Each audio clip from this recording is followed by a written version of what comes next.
back. You're watching the second segment of 4 with LAUSD on ION.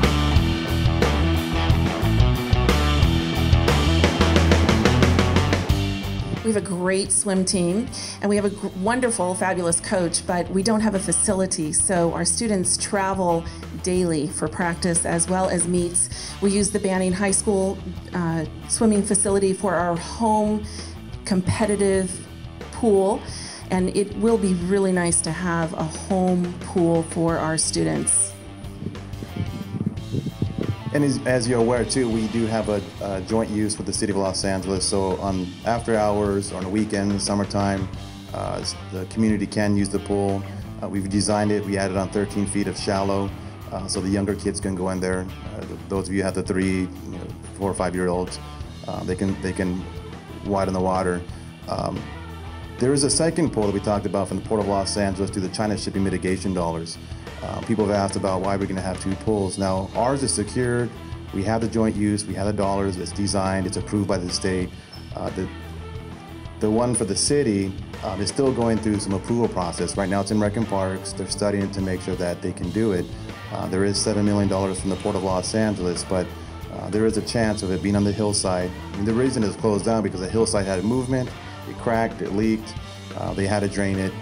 It's historical, so they want to preserve what's there. At the same time, repair the pool. It could possibly be more than $7 million. So we didn't want to take the chance of not having any pool versus a pool on campus. So we're proceeding. We have the joint use of the city, and it'll be open to the community. I know from being in previous community meetings, there's been a lot of questions because when we think about fields, you may be concerned, will they be competitive? Bleachers, lights, snack shops, lines, noise. These fields are not going to be competitive.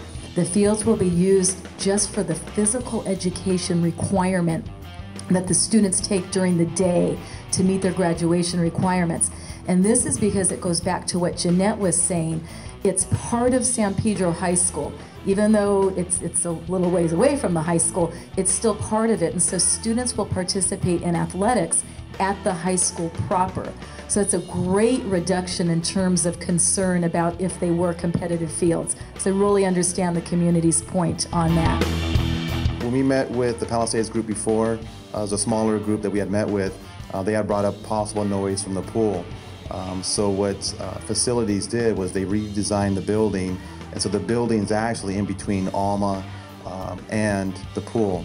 So you have a natural barrier that kind of wraps around 36 Alma, so the noise will be deflected back into the campus. And that's how the campus was actually designed, was all the students are in the middle, and then you have the natural barrier of all the buildings around the outside to serve as a natural barrier to deflect a lot of that noise. There will be about 80 parking slots that students can use down on that lower end, and I know you can't see from where you're sitting, but Steve can point to it, by the, sorry, you have maps, by the pool. And then there will also be about 100 slots in that western end, about 112 slots. And so there will be ample parking, but in addition to that, we have been approved for transportation through the magnet integration program so that students can actually be shuttled from the high school proper to the annex and not have to drive cars. And so we're trying to look at solving issues in a myriad of ways. It's working together so that it's not just, well, here's student parking and now you're going to be flooded with lots of students driving. So it's a limited amount of spaces. Well, this is a great question. It's the most exciting part of my evening. The small learning community is really developing partnerships in our community. So they're reaching out to the harbor, they're reaching out to community organizations that are related to marine-themed businesses and partnerships, industry. And we're making those connections to the industry because we really know and believe that students in their experience, in their educational experience, once they have those connections to the real world, are more motivated, more interested, and they really care about what goes on in their future. They have an idea of some fields that they might be interested in. And additionally, the site is amazing in that the Marine Mammal Care Center is there, the bird sanctuary is there. There are a lot of really nice aspects to the physical location of the school that will lend itself well to the study of marine science.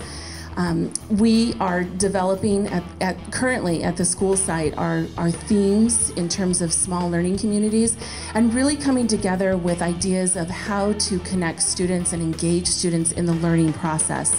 So we're looking at how do we teach differently, how do we engage students in cooperative learning, how do we provide projects and real-world experiences for those students to tap into.